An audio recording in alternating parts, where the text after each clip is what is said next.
Bagaimana cara supaya kita tidak gelisah dan ridha menerima semua takdir yang Allah berikan kepada kita? Teman-teman semua, supaya kita dalam keadaan yang tenang, gak ada cara lain selain ala bidzikrillah tatma'innul qulub. Kita ingat Allah dan insya Allah hati kita menjadi lebih tenang. Banyak berzikir kepada Allah Subhanahu wa taala, banyak mengingat-ingat Allah lewat hati kita, lewat lisan kita, lewat apapun yang kita lakukan. Kalau kita dalam keadaan yang dekat dengan Allah, semuanya akan baik-baik saja. Allah akan hilangkan kegelisahan kita, Allah akan hilangkan rasa takut kita, Allah akan menghapus air mata kita. Kalau kita bergantung pada diri kita sendiri, kadang-kadang kita nggak akan kuat. Tapi kita bergantung atau kita bersandar kepada yang maha besar. Siapa itu? Allah Subhanahu wa taala. Allah yang kasih permasalahan, Allah yang kasih jalan keluar, Allah yang kasih sakit, Allah yang kasih penyembuhnya. Semuanya Allah, Allah, Allah, Allah. Kenapa gelisah? Karena mungkin kita bergantung kepada yang lain. Yang lain tidak kuat, sama seperti kita. Siapa yang kuat? Allah Subhanahu wa taala. Itu pertama.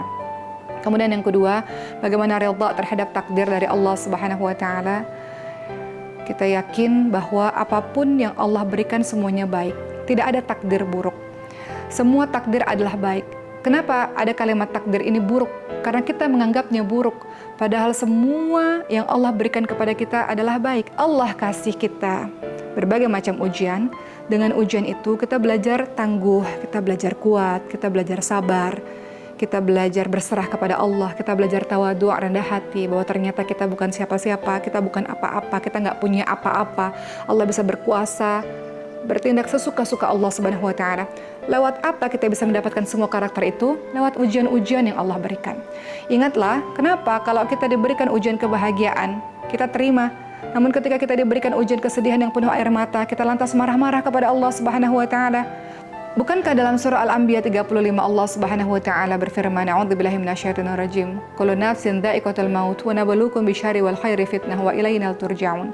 Semua yang bernyawa mati. Allah menguji kita kadang-kadang dengan kebaikan, kadang-kadang dengan keburukan, yang dimaknai kadang-kadang dengan kebahagiaan, kadang-kadang dengan kesedihan. Begitulah cara Allah menguji kita. Semua kehidupan kita ini nggak bisa bahagia terus. Semua dalam kehidupan kita ini nggak bisa semua yang kita inginkan harus tercapai terus. Harus ada kita jatuh dulu, harus ada kita sakit dulu, harus ada kita terpuruk dulu. Untuk kita bisa kembali bangkit dan tahu bahwa yang menolong hanya Allah. Untuk kita bisa kembali menjadi orang yang membumi, untuk tidak terus melangit karena terus diberikan begitu banyak kebahagiaan oleh Allah Subhanahu wa taala. Jadi, kembali kepada Allah. Kata Allah Subhanahu wa taala, "A'udzubillahi minasyaitonir rajim. Ya ayyuhalladzina amanu ista'inu bis-sabri was-shalah." Kalau terjadi apa-apa kepada kita, minta pertolongan kepada Allah dengan sabar dan salat.